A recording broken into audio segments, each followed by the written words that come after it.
بھی کہوں تو مجھے کہنا تو پڑے گا ہی, کہنا تو میں نے ہے ہی, کیونکہ سامنے عمر فاروق ہیں, لہذا پھر میں کہہ دیتی ہوں میں نے دیا خزانے کو. حضرت عمر نے جمع کرا لیا. میں یہ کیا بات ہوئی, میرے گھر والے جو مرضی کریں, ان کا معیار زندگی جس طرح کا مرضی ہو. اور حضرت عمر ایک جملہ کہا کرتے تھے, اللہ کرے کہ یہ باتیں اس دور حاضر میں ہماری سمجھ میں آئیں. حضرت عمر فاروق رضی اللہ تعالیٰ عنہ اپنے بچوں کو فرمایا کرتے تھے کہ بہت آدمی کو بھوک لگی ہو نا, اور پھر اس کی پسند کا کھانا پکا ہو, تو اتنے شوق سے وہ اس کھانے کو دیکھتا ہے نا, فرمایا اس طرح پوری قوم اپنے بادشاہوں کے خاندان کو دیکھتی ہے, اس تیزی کے ساتھ دیکھتے ہیں کہ ان کے گھر میں کیا ہو رہا ہے, ان کا معیار زندگی کیا ہے, ان کا سٹیٹس کیا ہے. سیدنا فاروق اعظم رضی اللہ تعالی عنہ نے اپنے گھر کے اندر اپنے بچوں, آپ کے بچے دونوں کاروبار کے لیے مصر گئے,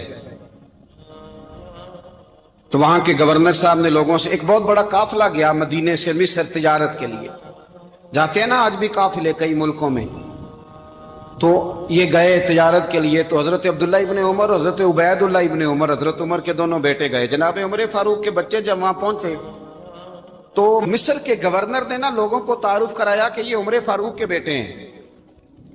یہ حضرت, یہ چودھری کے بیٹے کو کون بتاتا ہے کہ تو چودھری کا بیٹا ہے؟ باہر والے بتاتے ہیں, گھر والے جی. اور سیٹھ صاحب کے بیٹے کو کون بتاتا ہے کہ تو سیٹھ صاحب کا بیٹا ہے؟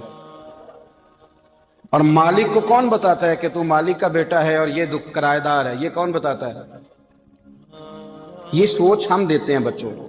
چودھری اور کمی کی سوچ, امیر اور غریب کی سوچ, مالک اور کرایہ دار کی سوچ, گھر کے مالک کی اور کام کرنے والے کی سوچ, یہ ہم دیتے ہیں. یاد رکھنا, یہ ہم دیتے ہیں, یہ ہمارا مزاج ہے, یہ باہر سے نہیں آتی. تو کوئی شہزادہ ہے, تو سیٹھ ہے, تو نواب ہے, یہ سوچ باہر سے نہیں آتی. یہ اماں سوچ دیتی ہے, اماں, یہ ابا سوچ دیتا ہے. اور پھر جب تباہی اترتی ہے تو اس کے ذمہ دار بھی باہر والے نہیں ہوتے, گھر والے ہوتے ہیں. گھر والے, ہمارے بچوں کی طبیعتوں پر زیادہ نقش باہر والوں کا نہیں ہوتا, گھر والوں کا ہوتا ہے. یاد رکھیے گا. حضرت عمر فاروق رضی اللہ, بچے ہیں, شہزادے ہیں, وہ کاروبار کرنے گئے اور وہاں لوگوں نے بتایا گورنر صاحب نے کہ یہ فاروق اعظم کے بچے, امیر المومنین کے.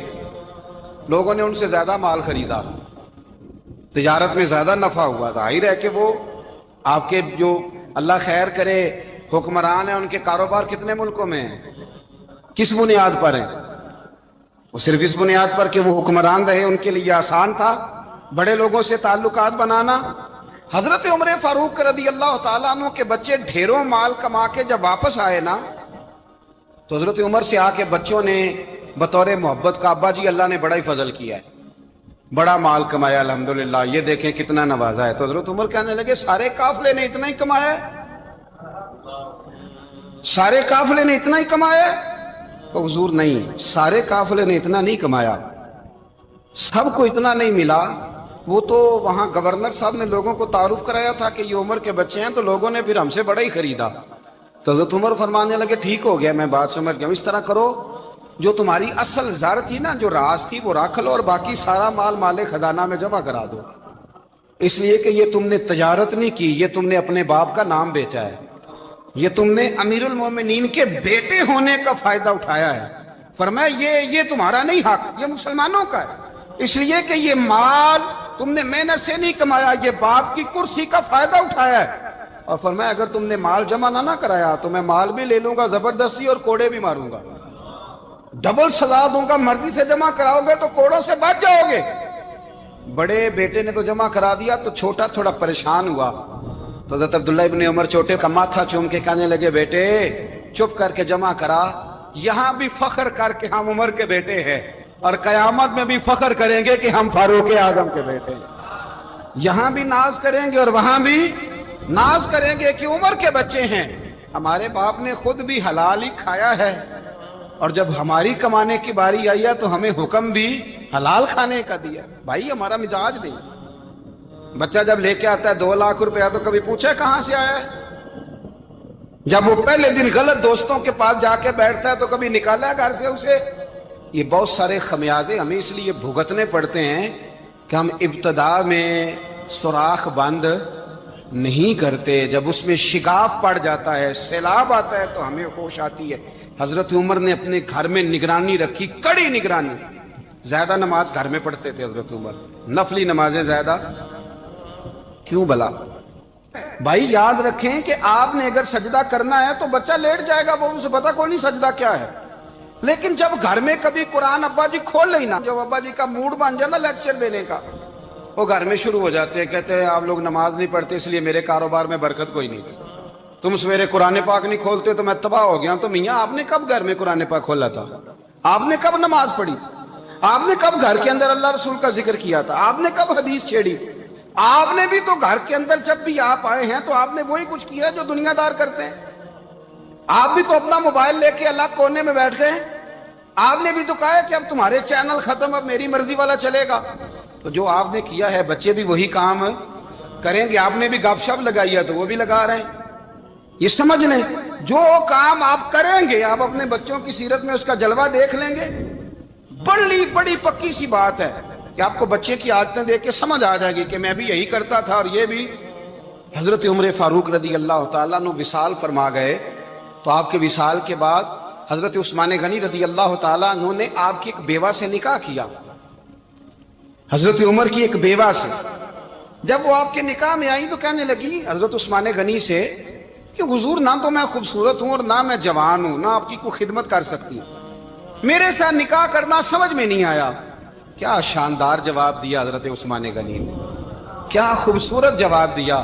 فرمانے لگے میں نے اس لیے نکاح نہیں کیا کہ مجھے تمہارے حسن سے دلچسپی تھی یا تمہاری خدمت کی ضرورت تھی، میں نے تو اس لیے نکاح کیا ہے کہ مجھے بتاؤ عمر فاروق گھر کے اندر اپنے رب کی عبادت کس طرح کرتے تھے، وہ قرآن پاک کس طرح پڑھتے تھے، وہ رویا کیسے کرتے تھے، استغفار کا طریقہ کیا، کس وقت کس انداز میں وہ اپنے رب کو یاد کرتے تھے۔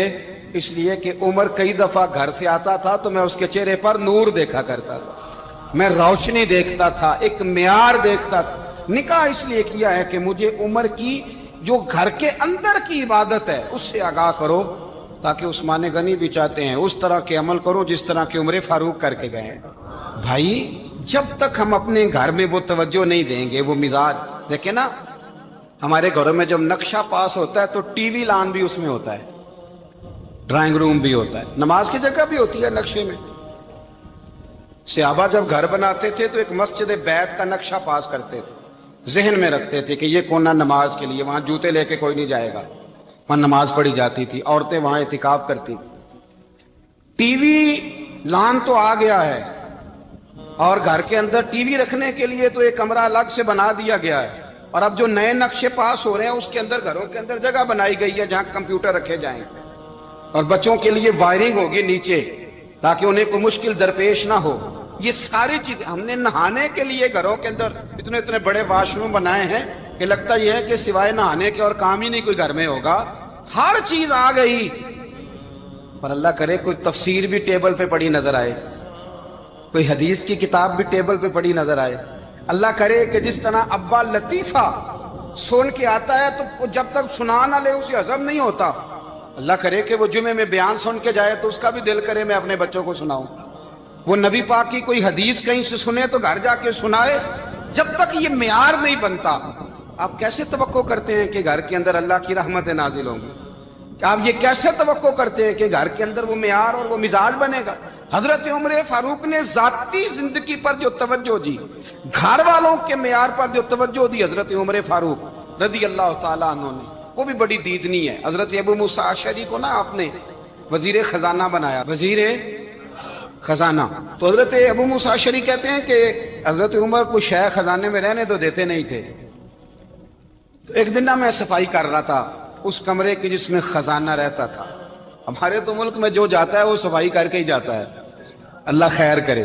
اور خیر معیار بدلتا ہے، جو پچھلی حکومت ہوتی ہے وہ قرضہ اٹھاتی ہے، وہ باہر سے جاتی ہے تو قرضہ لے کے آتی، اور جو نہیں آتی ہے وہ کہتی ہے ہمیں پیکج مل گیا ہے، وہ قرضہ نہیں اٹھاتے۔ ان کو کیا ملتا ہے؟ یعنی پچھلی نے قرضہ لیا تھا اور ہم نے، واہ جی واہ کیا خوبصورت انداز ہے، اس کا نام بدل کے نا، انہوں نے قرضہ لیا تھا اور ہم نے، میں کہا بڑے شاندار سیانے بندے ہو گئی۔ اور اللہ تعالیٰ خیر فرمائے، ہمارے جو بڑے شاندار قسم کے دوست ہیں نا، شاندار، جن کا ہم ادب سے نام لیتے ہیں، وہ عرب کے بادشاہ ہیں۔ ہم تو عرب خالی کہتے بھی نہیں، عرب شریف کہتے ہیں، عرب شریف۔ انہوں نے پتہ کیا کیا ہے؟ انہوں نے اس طرح کیا ہے کہ جو کشمیریوں کا قاتل تھا نا، اس کے گلے میں میڈل ڈال دیا ہے۔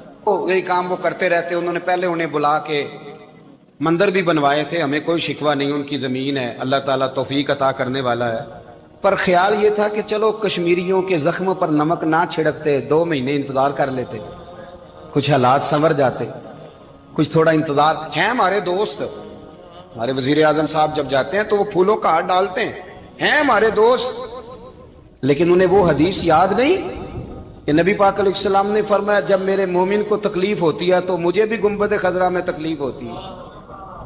انہیں نہ کشمیریوں کا خون یاد نہیں آیا، انہیں برہان وانی کی کٹی ہوئی لاش یاد نہیں آئی، انہیں 30,000 بیوہ عورتیں 30,000 بیوہ عورتیں یاد نہیں آئی، 30,000 بیوہ عورتیں جن کے سہاگ اجڑ گئے، اور انہیں 1.25 لاکھ یتیم بچہ یاد نہیں آیا جو یتیمی کی زندگی گزار رہا ہے، اور اس کے باوجود بہت بڑے ذمہ دار ہے وہ۔ مجھے پڑھ لینے دو آج احمد فراز کا شعر، وہ ہمارے مکتب کوئی ایسا نہیں کہ وہ مولوی تھا، وہ غیر جانبدار تھا، پر مجھے آج پڑھ لینے دو اس کا شعر، ایک کلیجے کا درد ہے، پڑھ لینے دو۔ اس نے کہا تھا کہ پڑھتا ہوں تو کہتی ہے یہ خالق کی کتاب ہے، مثل یہودی یہ سعودی بھی عذاب، اس قوم کے بارے میں کیا لکھوں فراز، کعبے کی کمائی سے جو پیتے ہیں شراب، کعبے کی کمائی سے جو پیتے ہیں شراب، اس قوم کے بارے میں کیا لکھوں فراز، کہ کعبے کی کمائی سے جو پیتے ہیں شراب۔ میں خیال نہیں آیا تمہارا صرف دین یہ ہے کہ قبریں گرا دو، مزارات گرا دو، فقط یہ دین ہے؟ کوئی نبی پاک کے روزے کی طرف منہ کرے تو اسے مشرک کہو، یہ دین ہے؟ اس کا نام مذہب رکھا ہے تم نے؟ مذہب تو اس کا نام ہے کہ جو رسول اللہ کا نام لینے والا ہے وہ ہمارا یار ہے، اور جو نبی پاک کا نام لینے والا نہیں، ہمارا اس سے کوئی تعلق، یہ دین ہے۔ حضرت عمر فاروق کی سیرت سنا رہا ہوں، حضرت عمر کی۔ حضرت ابو موسیٰ اشعری نے ایک عیسائی کو منشی رکھا تھا، اکاؤنٹ آفیسر حضرت ابو موسیٰ اشعری نے۔ تو حضرت عمر فاروق بول پڑے، کہنے لگے تمہیں مسلمان کوئی نہیں ملا تھا؟ کلمہ گو نہیں تمہیں نظر آئے؟ کشمیریوں کی لاشیں نظر نہیں آتی؟ ان کا خون بہ رہا ہے، تباہی اتر رہی ہے، اور تم قاتل کو گولڈ میڈل پہنا رہے ہو؟ اور یاد رکھنا، جب مسلمانوں کی بچیاں روندی جاتی ہوں نا تو پھر اسلام امن کا درس نہیں دیتا، پھر اسلام جہاد کی بات کرتا ہے، پھر اسلام جہاد کی بات کرتا ہے، جہاد کی۔ وہ قومیں غیرت مند نہیں ہوتی کہ جن کے گھروں میں آگ لگی ہو اور وہ غیروں کو ہار پہناتی پھرے۔ اللہ کا کچھ خوف کرو، زندگی مختصر ہے، دبئی میں کتنے رہے اور کتنے چلے گئے، خدا را کچھ خدا۔ تم سے اچھے تو وہ نیو یارک کے رائٹر ہیں جو کم از کم اپنے کالموں میں کشمیر کی بات کرتے ہیں، تم سے اچھا برطانیہ کا وہ شخص ہے جو کم از کم BBC لندن پہ رپورٹ جاری کرتا ہے تو کہتا ہے کشمیر پہ ظلم ہو رہا ہے۔ تم سے تو وہ اچھے رہ گئے، تم نے بات کرنا تو دور کی بات، تم نے دشمنوں کے گلے میں ہار پہنانے شروع کر دیے۔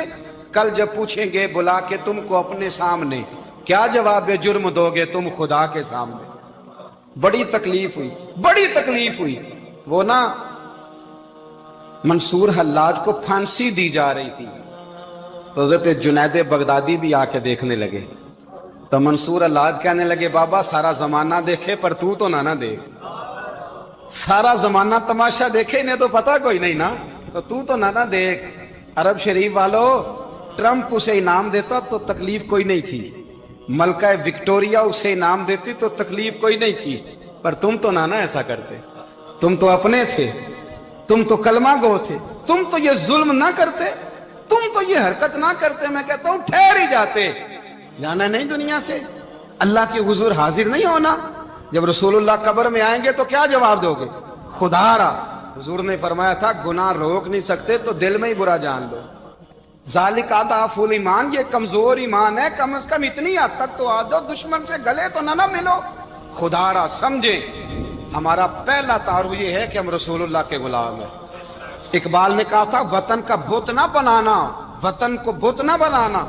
اقبال کہنے لگے ان تازہ خداؤں میں بڑا سب سے وطن ہے، جو پیرہن اس کا ہے وہ مذہب کا کفن ہے، اس لیے کہ بازو تیرا توحید کی قوت سے قوی ہے۔ اسلام تیرا دیس ہے، اسلام تیرا دیس ہے، کیونکہ تو مصطفی ہے، تو نبی پاک والا ہے، مصطفیٰ والا۔ اسلام تیرا دیس ہے، تو مصطفی ہے۔ امریکہ میں جو مسلمان رہتا ہے ہمارا بھائی ہے، اور پاکستان میں جو مرزائی رہتا ہے اس سے ہمارا کوئی تعلق نہیں ہے۔ حضرت عثمان غنی نے اپنے چچا کے بیٹے سے کہا تھا کہ تو کلمہ نہیں پڑھتا تو تیرا میرا رشتہ کوئی نہیں۔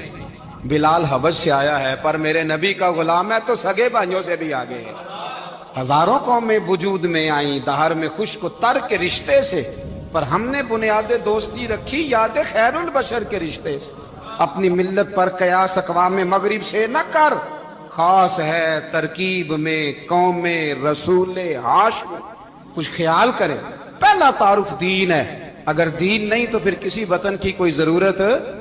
اس لیے کہ پاکستان کا تصور اقبال نے پیش کیا نا، تو اقبال کہنے لگے ان تازہ خداؤں میں بڑا سب سے وطن ہے جس کو تم بت بنا کے پوجتے ہو۔ ہمارا وطن تو ہمیں جان سے زیادہ پیارا ہے، پر پہلے پاکستان نہیں، پہلے اسلام، پہلے اسلام تیرا دیس ہے، تو مصطفی ہے۔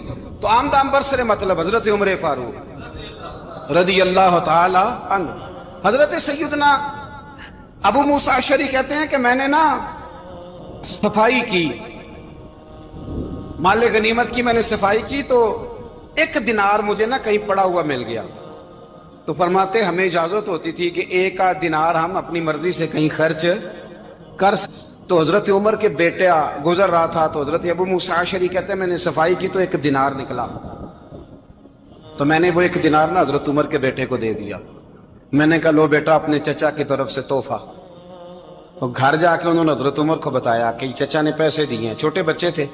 حضرت عمر نے حضرت ابو موسیٰ اشعری کو بلا لیا اور بلا کے فرمانے لگے میں تو تمہیں اپنا دوست جانتا تھا اور تو نے میری اولاد کو ہی دنیا دار بنانا شروع کر دیا، میرے بچوں کو ہی تم نے دنیا دار پیسوں پہ لگانا شروع کر دیا، میں تو تمہیں یار سمجھتا تھا۔ فرمایا تمہیں چاہیے تھا میرے بیٹے کو نصیحت کرتے کہ بیٹا پیسوں سے رب راضی نہیں ہوتا، اس کی رضا والے کام کیے جائیں تو رب راضی ہوتا ہے۔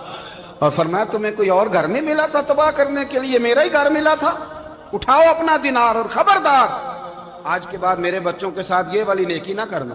اور ہمارا کیا سٹیٹس ہے، دوستی ہے اس سے جو تحفے زیادہ دے، جو بچوں کو خراب کرنے میں مدد زیادہ کرے اس کے ساتھ یہ رانا۔ حضرت عمر نے گھر پہ اور سب سے بڑھ کر اپنی ذات پہ توجہ کی۔ حضرت ابو مالک رضی اللہ تعالیٰ عنہ کہتے ہیں میں عمر کے پیچھے پیچھے ایک باغ میں گیا، اکثر اس باغ میں جایا کرتے تھے، اور عمر جا کے نا تو درخت کے نیچے بیٹھ گئے اور فرمانے لگے او امیر المومنین اللہ سے ڈر جا، ورنہ جس رب نے حکومت دی ہے وہ عذاب بھی بڑا دے گا، ڈر جا رب سے۔ کبھی ساری زندگی حضرت عمر نے اپنا کوئی تعارف نہیں کرایا، کبھی نہیں۔ ایک بندے نے آپ کے سامنے تعریف کر دی آپ کی تو فرمانے لگے تو خود بھی ہلاک ہوا اور مجھے بھی ہلاک کر دیا، کیا ضرورت پڑی ہے میری تعریفیں کرنے کی، اتنی دیر میری تعریف میں لگائی، اللہ کا ذکر کرتا رب تجھے ثواب دیتا، حضور پہ درود پڑھتا تو رب تیرے اوپر رحمتیں نازل کرتا، کس چکر میں ہے؟ آج جتنا اچھی کوئی خوشامد کرے اتنی اچھی وزارت ملتی ہے، جتنی اچھی اس کو جو ہے وہ چاپلوسی کرنی آیا درجہ بھی اسے اتنا ہی اچھا ملتا ہے۔ حضرت عمر فاروق رضی اللہ تعالیٰ عنہ آپ کے بیٹے کہتے ہیں، صاحب فتوح الشام نے لکھا ہے، آپ کے صاحبزادے کہتے ہیں میں نکلا تو میرے ابا جی نا اپنی پشت پر مشکیزہ رکھ کے کنویں سے پانی بھر کے آ رہے، میں دوڑ کے آگے گیا، میں نے کہا ابا جی مجھے دے دے۔ فرمانے لگے بیٹا تیرا کیا خیال ہے، کوئی اور نہیں تھا مشکیزہ بھر کے لانے کے لیے، تیرا کیا خیال ہے؟ کہا ابا جی بڑے لوگ تھے پر آپ کیوں اٹھا رہے ہیں؟ فرمانے لگے نفس نا ذرا میرا بڑا ہو گیا تھا، اسے ذرا ذلیل کر رہا ہوں، ذرا اپنا محاسبہ کر رہا ہوں، یہ مجھے کہہ رہا تھا تو بڑی چیز ہے، تو میں نا ابھی مشکیزہ گھر رکھ کے آؤں گا، پھر تیری ماں نے مجھے کہا ہے کہ گھر میں لکڑیاں کوئی نہیں جلانے کے لیے، پھر میں جنگل سے لکڑیاں کاٹ کے لاؤں گا۔ اب میں امیر المومنین بن کے نا تو میرا نفس تھوڑا بڑا ہو گیا۔ اب یقین کریں ہمارا ہاضمہ خراب ہو جاتا ہے جب تک ہمارا تعارف صحیح نہ ہو، ہمارا تعارف ٹھیک نہ ہو، میں یہ ہوتا ہوں میں وہ ہوتا ہوں، چھوڑ مٹی دیں تے مٹی رہنا ہی، مٹی دیں تے مٹی دیں تے مٹی رہنا ہی، ایویں کادی بلے بلے اج مٹی دے اتے بندیا تے کل مٹی دے تھلے، مٹی دیں تے